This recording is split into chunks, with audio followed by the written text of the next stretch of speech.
به نزدیکی از صفحه فیسبوک خونده بودم. خب افندی را پرسیدن که تو در عمرت قسم خورده ای؟ جواب داده است که به خدا نه. سلام باشید. خب شما رومیسا؟ افندی خانه یک مرد سرحدمند آمد. یک روز او طبق شوربا آورد. شوربا آورد. افندی گرسنه بود. طبق را لیسید و خورد. خب و شما؟ شما جمله گفتید. جمله گفتیم؟ و من با پند و اندرزهایی که یک جمله عبارتان از زمانو استفاده بردم. یکم جمله این است که خورکشک رو با پایت زیر کنی دستش به سرت میزند. خب جمله دوم قاری اشکنبه در خانهش اره رو راه نمیداد. قاری اشکنبه رو میدونید قهرمانی اثری استاد عینی است. در خانه اره رو راه نمیداد که دندان دارد چیزی رو میخورد. خب جمله سوم رو متاسفانه سلامت باشید. تشکر زیاد. لیکن دوستان عزیز من چی گفتنی هستم؟ ما در بخش نوبتی نمیتوانیم یگان نفر اشتراکچی رو غالب اعلام بکنیم، زیرا یگان نفر نتوانست که به پورگی 5 جمله نوشته بکند و همین طور میگذاریم با بخش سوم و در بخش دوم نتوانست کسی غالبیت رو به دست آورد. رو افتاده نمیشویم. البته بخش نوبتی ما در نوبت است. و شما برور اینک رسیدیم به شرط سوم برنامه و شرط نوبتی ما خیلی جالب است، چون همیشگی در برنامه اورنگ استفاده می شود. به هر کدام شما ما 2 موسیقی پیشنهاد میکنیم و شما باید پیدا بکنید که زیر اون موسیقی ها کدام سراینده سرود سراییده است. خب شما تنها سراینده رو باید معین بکنید که زیر همون موسیقی کدام سراینده یعنی سرود سراییده است. خب و به هر یک اشتراکچی در علاوه‌دگی 2 موسیقی پیشکش می‌گردد. من برای اجرای این شرط و شما برور می‌خوام و اینک این شرط این بخشی هست که فکر می‌کنم که با تابش لالی یک کمتر آسانی آورد. امتیاز است برای شما. بله امتیاز است. مرامت از این امتیازها از 2 امتیازی که به شما داده می‌شود خوب استفاده می‌کنیم. اینک اگر کارگردان اومده باشد موسیقی اول رو خواهیم شنید.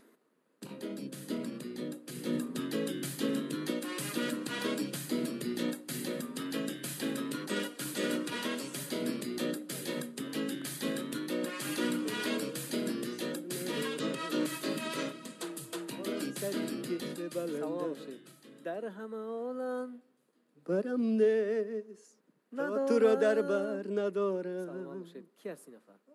این آهنگ از شادروان صاحب قیران ناظموف است و نرگس بندیشوی و خونده بود و خود صاحب قیران هم خونده بود. زیر همین موسیقی نرگس بندیشوی. بندیشوی شما نرگس بندیشوی و جواب عوض نمیکنه.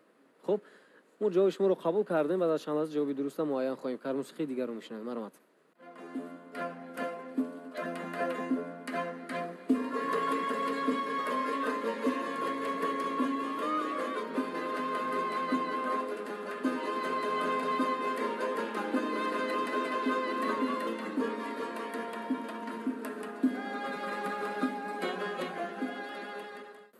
ظفر ناظموف مادرم عوض نمیکنید.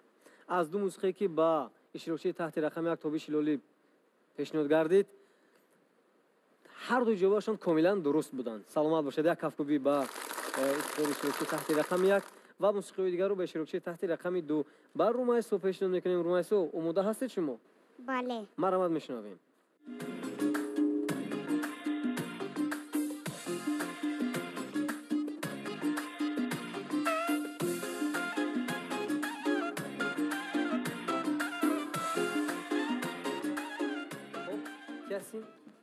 به فکر من این نگاره خلوه.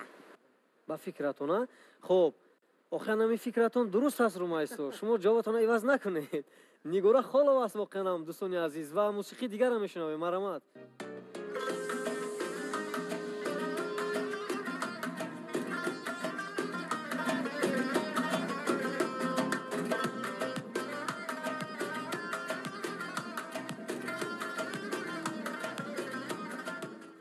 نگینه اما خلوه. سرودش هم میدونید یا نه؟ نمیدونید؟ جوابتون درست است. واقعا همین نگینم منقل است یک هفکوبی و اینک احسان به شما رومایسو که پیدا کرد و اینک موسیقی دیگر رو با اشتراکچی تحت رقم 3 پیشنهاد میکنیم. مرحمت.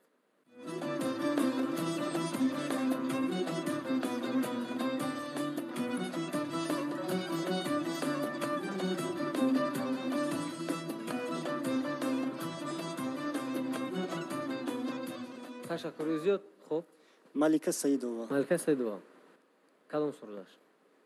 کورتای چیتی قلمی باشد. کورتای چیتی قلمی. من جواب شما رو قبول کردم. یه چیز گفتن نمیتوانم.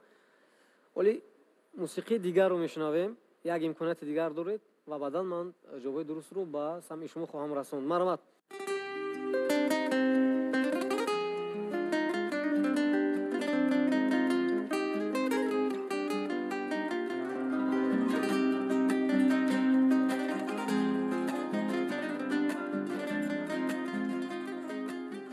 با سبک اسلوب عزت شریفی خاص است.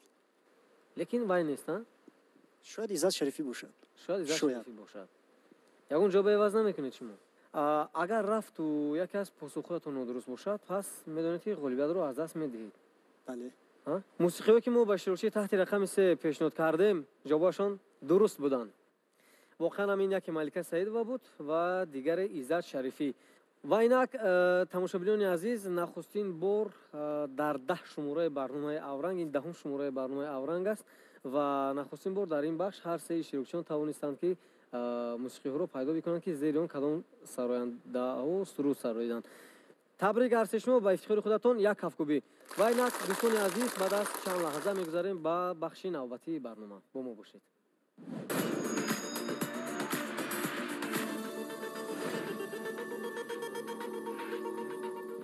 بینندگان عزیز پیش از آغاز بخش 4 برنامه میخواستیم با اشتراکچیان صحبت داشته باشیم و چون همیشگی ما در برنامه از فعالیت اشتراکچیان از نزدیک شناس میشویم و سر اول میخواستیم از اشتراکچی تحت رقم 1 توبیش لالی سوال کنیم که حالا شما در کجا فعالیت دارید؟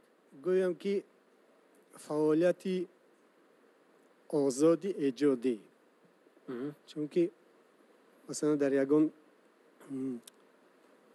به طرز گویم همکاری دارم با انسمبل مرزبانی قشون‌های سرحدی، ولی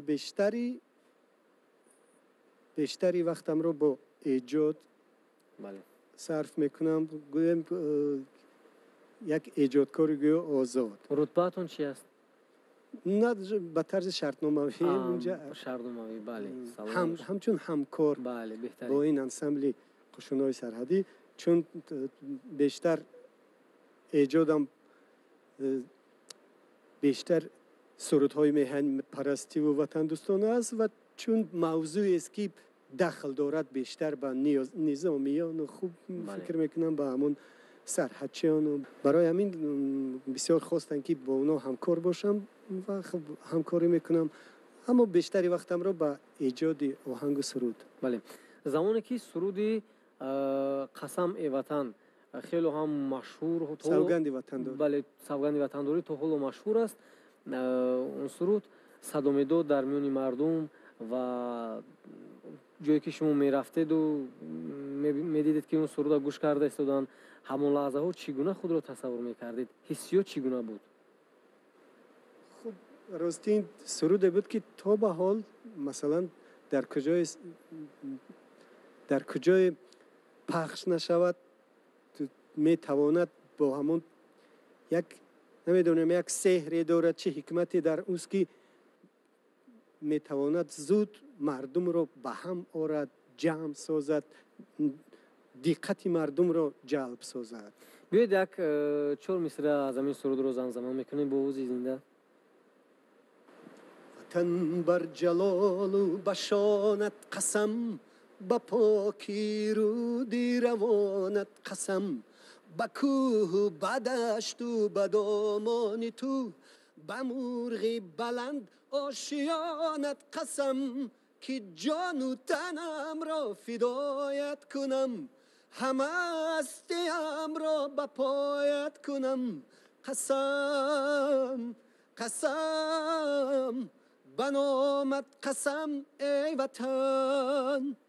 беҳтарин саломат бошед. Як ҳафткӯбӣ ва умедвор ҳастам ки ба тамошобинони шабакаи Баҳористон писанд омад ва ғайр аз сурудҳои ватандурӣ шумо дар ягон мавзӯи дигар суруд сарой дед бори ё не? фикр мекунам эҷодкор танҳо дар як чорчӯба дар як мавзӯъ набояд ки бале шах шуда монад, чунки ҳунар истеъдод ин чуноне ки мегӯянд ин догма нест, як озодиро дӯст медорад. бале зиёд сурудҳои ошиқонат менависам. дар мавзӯи модар қариб 4-5 суруд дорам ки ҳам масалан ҳам худам хондам, аммо бештар чун оҳангсоз ки фаъолият мекунам, хуб ҳарчи эҷод мекунам, агар худам насароям, хуб ба дигарон пешкаш мекунам. чун гӯем ки фаъолияти оҳангсозиам бештар аст, хато намекунем. бале ташаккури зиёд.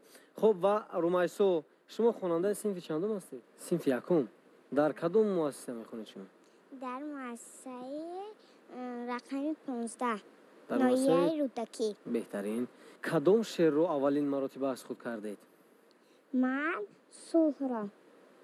якум маротиба шумо шеъри сулҳро аз худ кардед, а? кани биёд як бишунавем. сулҳ баҳорест, баҳор оварад, равнақ шодиву барор оварад. сулҳ бувад шаршараи ҷӯи об, сулҳ бувад ҳусни пур аз обу тоб. сулҳ чароғи роҳи ояндааст, сулҳ зи иқбол намоянда аст. сулҳ шакарханди лаби кӯдакон, сулҳ ҳамоянги дили модарон. беҳтарин, саломат бошед. ва дар назди мо як китобча аст ва ин китобча себи тиллоӣ ном дорад ки муаллифаш Абдумалик Баҳорӣ аст ва шумо тамоми шеърҳое ки дар дохили ин аст шумо медонед? бале ҳамаи шеърҳояшро медонед? ман канташро аз ёд кардам, 20 варақшро аз ёд кардам. беҳтарин, яъне шеърҳои зиёдро ки шумо аз худ кардед. Мулки муқаддас як 4 мисраашро метавонед бигӯед? бале эй ватани ای وطنی جان و جان، ملکی مقدس، امیدی ما نورسان، تو هستی و بس. تشکر زیاد و اینک بعد دیگر صحیفه میگذاریم. سمالیات سمالیات جان سمالیات، مرا هم گیر با قناتت میشینم، همه جا را میبینم، با تو پرم با آسمان، روم پیشی اکا جان در مسکو، میبخشی توفایی نه. سلامت باشید. مهمون نون انا مادر جان آمدن ای مهمانان، اکنون در بیایید دسترخوان را کشاید، عسل گیرید از جوال، قند و مربا آرید، خربوزه هم گذارید، من هم خورم از آنها در قطار مهمان ها. سلامت باشید. تشکر زیاد. و دوستان عزیز، ما همینگونه یک شعر رو مشاهده کردیم و این آخرین سوال می شود با رومایسو با نامی بچه وحیمچی. همینگونه یک شعر است در این کتاب، ها؟ بله. 4 مصرعش می توانید بگید؟ بله. میدانید ای بچه ها، من کیم و من چیم، گشتم اولادی ما مشهور خلقی عالم. سلام باشید. این کفگویی و افتخار شما. خب و اینک میگذاریم با اشتراکچه تحتی رقمی 3. خب شما طولی چند سال میشود که در تئاتر دولتی آینه فعالیت دارید؟ مدت 4 سال است که در مؤسسه دولتی تئاتر نمونوی مینیاتوری آینه فعالیت دارم. در کدام صحنه ها نقش آفرینی کرده شما؟ صحنه ها راستی گپ تئاتر مینیاتوری آینه 2 مرتبه از وقتی که من با فعالیت آغاز کردم، همگی 2 یا 3 مرتبه در فیلارمونی دولتی برنامه خود رو پیشکش نمود. یک 5-6 صحنه مینیاتوری در بند بودم. سلامت باشید. شما کدام ژانر رو بیشتر دوست می‌دارید؟ حج، مسکه یا اینکه دراما چگونه؟ اکنون راستی گپ حج به من نزدیکتر است. حج به شما نزدیکتر است. خب بیاید یک مینیاتورای مسکوی با تماشاگران پیشنهاد کنید. ای بازار بروم خرید کنم روغن و گوشت، من تو نپزی زنک اگر میخوری موشت. ای شوربا شلقی با کدوی و بی مکران، ای پخته کی میداد بیبیم با بیم کشت. سلام باشه. تشکر زیاد و اینک دوستان عزیز میگذاریم به بخش نوبتی برنامه. اینک اشتراکچی عزیز در بخش نوبتی با شما سوال پیشنهاد میگردد و شما باید جوابهای درست رو با سمع ما برسونید. البته من برای کمک کردن با شما 3 واریانت پیشنهاد میکنم و از 3 واریانت یک واریانت جوابی درست است. البته خب من کوشش میکنم که بیشتر سوالهای آسان رو با شما پیشنهاد بکنم. آماده هستید شما؟ آماده باشید. پس توجه میکنیم با سوالی نخستین به اشتراکچی تحت رقم 1. یگانه کشوری که در طول یک سال 1983 یگان تولد طفل به قید گرفته نشده است کدام دولت بود؟ کدام کشور است؟ یگانه کشوری که در طول یک سال انیقترش سال 1983 تولد یگان طفل به قید گرفته نشده است این کدام دولت بود؟ ا. اوکراین، ب. واتیکان، واریانت سیوم ازبکستان. خب فکر میکنم جای انتخابم نیست. واتیکان. بانش شما؟ واتیکان. واتیکان. جواب شما درست است. سلامت باشید. جواب درست است و اینک سوالی به نهایت عادی آسان با اشتراکچی خردسالی ما. آماده هستید شما؟ بله. با شما سوال چنین است رومیسو. خود یک حرف است. یک حرف است. ولی در تلفظ با 12 حرف تلفظ می شود. وقتی که ما همون حرف رو به زبان میاریم. این در الفبای ما نیست هست همین حرف. کدام حرف است؟ یک حرفی هست که هنگامی گفتن هنگامی تلفظ با 12 حرف ما اونا ابراز می‌داریم. کدام حرفی الفبا هستین؟ علامتی سکته. بلندتر؟ علامتی سکته. تشکر زیاد. جوابتان درست است و اینک سوال نوبتی با اشتراکچی تحت رقم 3. شما آماده هستید؟ بله آماده هستم. شاید این سوال رو اشتراکچی تحت رقم ما به خوبی بداند. از این سبب ما این سوال رو با شما پیشنهاد نکردیم. خب توجه میکنیم. از 3 رتبه‌ای که ما نمبر میکنیم کدام از آنها رتبه بلندتر است؟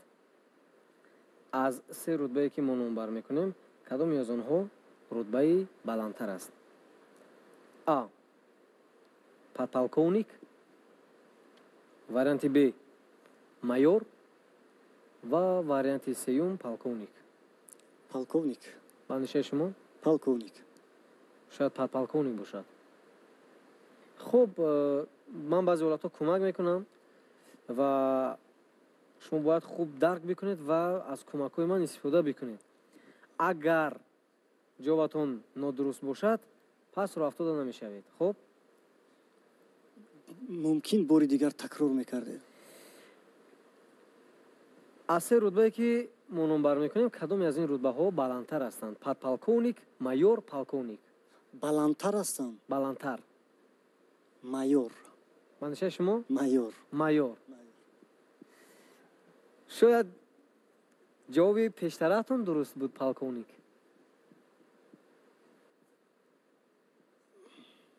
майор. یعنی майор رو انتخاب میکنید. دیگر جواب عوض نمیکنید. نه.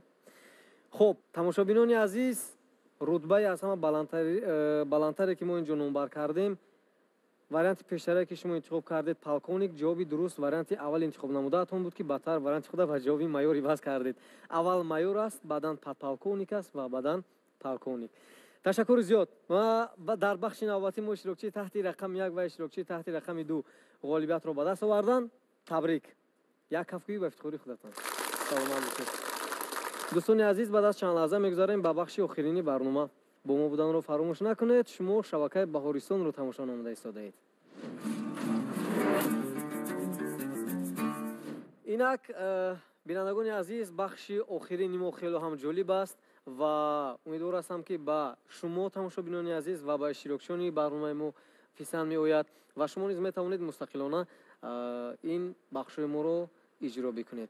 با شما هم برور و هم با شما اشتراکچیان برنامه نوبتی ما و تماشابینان عزیز در بخش نوبتی ما کلمه رو با شما پیشنهاد میکنیم که این کلمه ها رو شاعران در қасидаву достону шеърҳояшон истифода карданд ва бо се вариант албатта шумо бояд бигӯед ки маънии ҳамон калима аз се вариант кадомаш ҷавоби дуруст аст.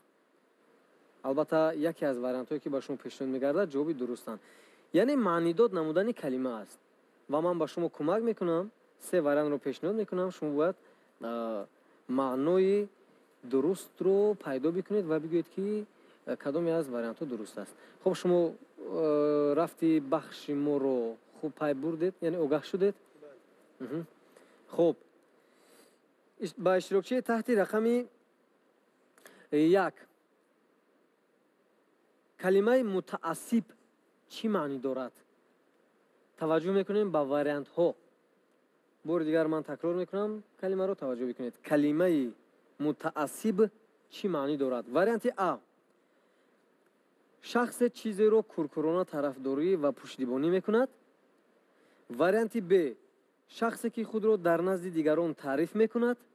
варианти сеюм: шахсе ки танҳо худро дӯст медорад. калимаи мутаассиб, хуб, аниқ ки калимаи тоҷикӣ нест, арабист ва ба фикрам решаи калимаи таассуб аст. ба ҳамон куркурона тарафдорӣ кардан. яъне шахсе ки чизеро куркурона тарафдорӣ ва пуштибонӣ мекунад. таассубкорӣ, бале. ва ман ёдрас мешавам, тамошобинони азиз, калимаҳое ки мо истифода кардем албатта ин аз адабиёти муосири тоҷик аст ва хонандагони мактаб ва ҳатто тамошобинон шумо низ имкон доред як бор саҳифагардонӣ бикунед, давраи мактабхонии худро ба хотир биёред ва албатта дар он ҷо ин калимаҳоро шумо мушоҳида мекунед ва албатта бояд мо аз луғат бархурдор бошем.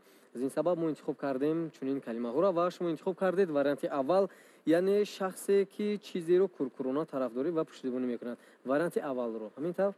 ташаккури зиёд. ҷавоби шуморо қабул кардем ва тамошобинони азиз, баъд аз чанд лаҳза ҷавобҳои дурустро ман ба сами шумо мерасонам. инак калимаи навбатӣ ба шумо. румайсо, хуб таваҷҷӯҳ бикунед. калимаи безар. безар. хуб, таваҷҷӯҳ мекунем ба вариантҳо. чӣ маънӣ дорад безар? варианти А: камбағал, оддӣ. варианти Б: безарар, безиён. ва варианти сеюм: бесиму зар, бепул. безар, калимаи безар чӣ маънӣ дорад? варианти А: камбағал, оддӣ. варианти Б: безарар, безиён.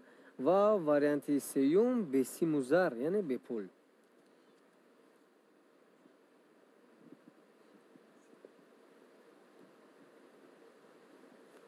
хуб, румайсо, суола шумо фаҳмидеда? бале. хуб, ин безаро яъне ба андешаи шумо ин безаро безарару безиён. бале. варианти дуюм. бале. ҷавоби шуморо қабул кардам ва баъд аз чанд лаҳза ҷавоби дурустро албатта шумо хоҳед фаҳмид. ташаккури зиёд. ва ба шумо калимаи иршод чӣ маънӣ дорад? калимаи иршод чӣ маънӣ дорад? А: тавсия додан. варианти Б: ҳидоят ё роҳнамоӣ кардан. варианти сеюм: маънидод намудани сухани рост. шояд варианти сеюм бошад. шояд варианти сеюм: маънидод намудани сухани рост. ягон ҷавобро иваз намекунед? шояд тавсия додан бошад? не? ман интихоб кардам варианти сеюм. яъне шумо варианти сеюмро интихоб кардед, маънидод намудани сухани рост. саломат бошед. ташаккури зиёд барои иштирок дар ин бахш ва як кафкӯи ба ифтихори шумо, ба ифтихори худатон ва бинандагони азиз. дар бахши навбатии мо иштирокчии таҳти рақами 1 ва иштирокчии таҳти рақами 2 ғолибиятро ба даст оварданд. бинандагони азиз, инак ҳамаи бахшҳои омоданамудаи имрӯзаи мо ба анҷом расид ва барои ғолиби барномаро муайян кардан албатта мо чанд дақиқа дар ихтиёр дорем ва аз Тобиш Ҳилолӣ иштирокчии таҳти рақами 1 хоҳиш мекунем ки як сурудро пешниҳоди тамошобинони шабакаи Баҳорисон гардонанд. марҳамат истиқбол мегирем тамошобинони азиз.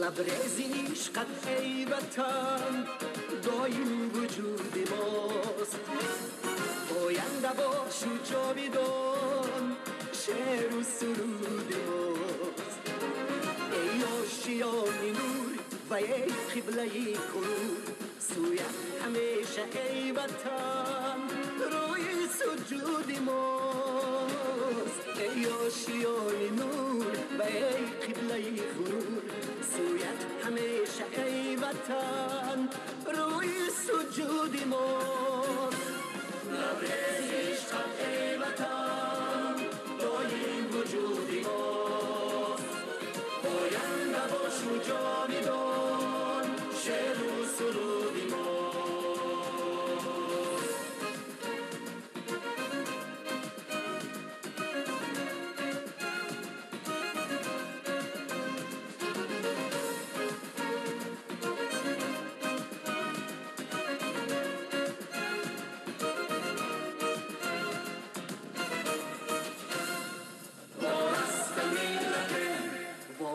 ملتیم زی هر دام رستیم با عزم خویش گردن دشمن شکستیم با شعر و با ترانه و با حکمتی بلند در سرگهی تمدن عالم نشستیم با شعر و با ترانه و با حکمتی بلند در سرگهی تمدن عالم نشستیم لبریز عشقت ای وطن دایم وجودی ماست پاینده باش و جاویدان شعر و سرودی ماست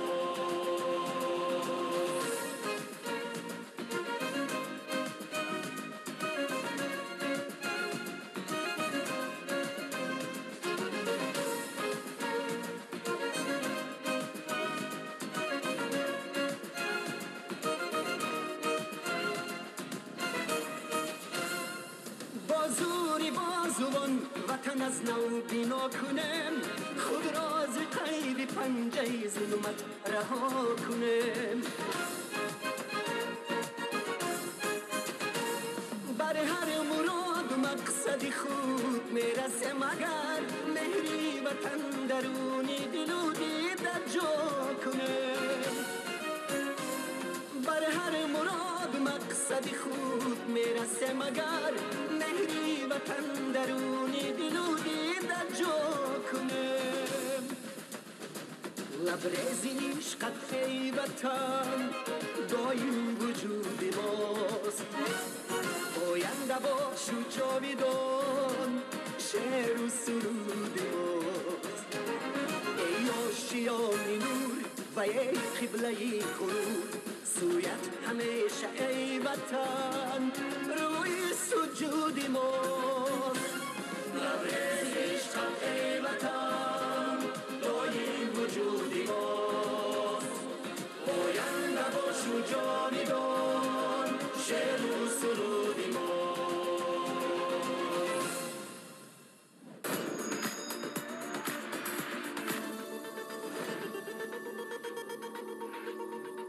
اینک بینندگان عزیز سرودی آشیان نور رو نیز شنیدیم. فکر میکنم جالب بود، شخصا با من پسند آمد و امیدوار هستم که با تماشابینان نیز پسند آمد. خب طبق نتیجه گیری ها و ما با خلاصه آمدیم. ولی من با سمعتون میرسونم که کدام اشتراکچی ما در این برنامه غالبیت رو به دست آورد. اشتراکچی تحت رقم 1 در 3 بخش ما توانستن غالبیت رو به دست آورند. اشتراکچی تحت رقم 2 در 4 بخش توانستن غالبیت رو به دست آورند و اشتراکچی تحت رقم 3 توانستن در 2 بخش غالبیت رو به دست آورند. و اینک غالب برنامه امروزه ما اشتراکچی تحت رقم 2 رومیسا اسلام الدین و دانسته شد. مرحمت با کفک بیاب استقبال می‌کنیم. مرحمت با نظم. سلامت باشید. این تحفه از نام مؤسسه دولتی تلویزیون کودکان و نورسان بهارستان به شما. رومیسا شما باور داشتید که در برنامه ما غالب می‌آیید؟ من باوری داشتم. باوری داشتید؟ بله. تیاری دیده بودید؟ بله. چی تیاری دیده بودید شما؟ من در خانه بسیار کتاب خواندم. مادرم به من همه کتابا رو یاد داد خواندن رو. یاد دادن؟ بهترین. اکنون шумо ба синфи якум меравед, соли дигар синфи чанд мешавед? سال دیگر صنفی دو. синфи ду мешавед. аҳсан, саломат бошед. марҳамат, як кафкуби дигар марҳамат, ба ҷои худ менишинем. байрак ғолиби барномаро низ муайян кардем. ҳамин тавр фикр мекунам ки шумо зид нестед ва аз рӯи адолат буд он чизе ки буд шумо дидед. тамошобинон низ ба хулоса, ба чунин хулоса омада буданд ва алҳол мехоҳем андешаҳои шуморо нисбат ба ин барнома бишунавем ва ҳамзамон пешниҳодҳои шуморо. хуб, баромади широкши таҳти рақам, ягин барнома чӣ гуна буд? ба шумо писанд омад ё ин ки не? ва боре ҳам дар чунин барнома шумо ширкат карда будед ё не? خب سپاس برای دعوت. خوب راستید چون هنرمند که هستیم زیاد در هم در آزمون ها هم در برنامه های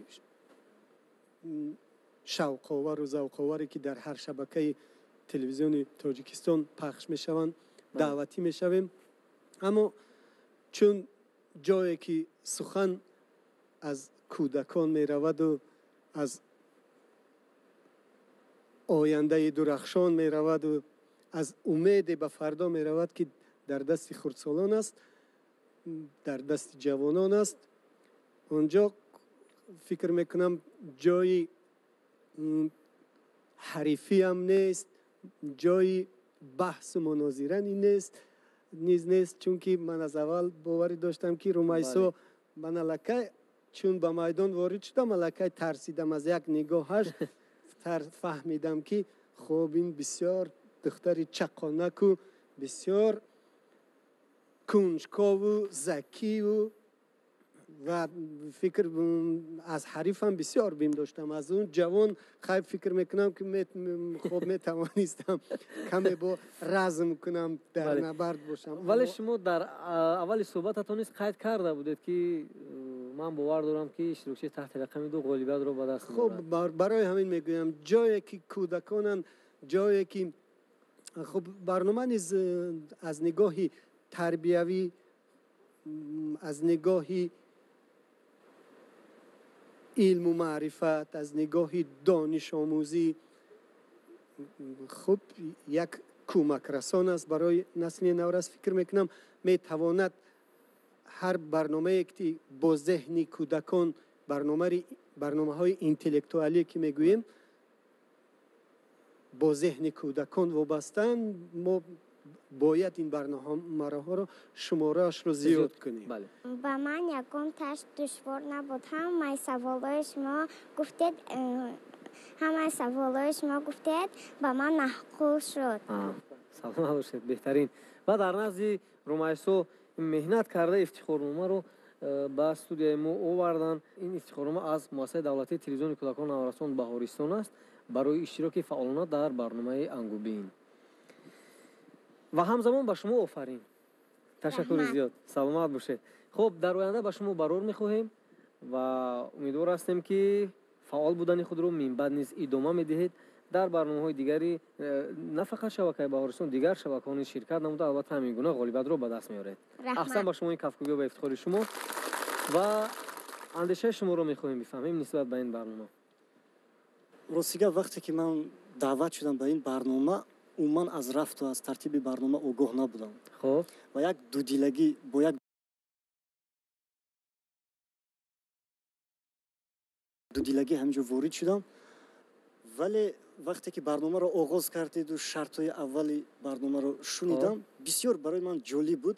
جالبیش در اون که مثلا یک سنی سالی کلان میانه و خرد رو انتخاب کرده در برنامه و عجایبی کار رو بینید که سن سال خردسال در این برنامه غالب برآمد و این ما رو وادار میکند به یک پنده که میگن از گهواره تا گور دانش بجوی. تشکر زیاد با شما، تشکر زیاد برای اشتراکتون و در ادامه من در فعالیت شما، در کسب و کار شما، در ایجادات شما برای کامیابی ها و دستاوردهای بی‌نظیر آرزومندم. سلام باشید برای که دعوت ما رو پذیرفتید. با تلویزیون بهارستان با استودیوی کشاد و برهوا و زیبای ما مهمون شدید. تشکر جهانی سپاس. و اگر با شما این برنامه پسند آمد پس ما نیز خوشحال هستیم و کوشش میکنیم در ادامه در برنامه‌های آینده بخش‌های جالب و شوق‌آور و زیباتر رو بازم راه اندازی بکنیم. шумораи навбатии барномаи авранг ба анҷом расид ва агар нафароне мехоҳанд дар ин барнома ширкат бикунанд, пас бо рақамҳое ки дар экранҳои шумо намоён аст бо мо дар тамос бошед. суроғаи мо кӯчаи шероз 31 телевизиони Баҳористон. То барномаи баъдӣ тансиҳат ва хонобод бошед. хайр.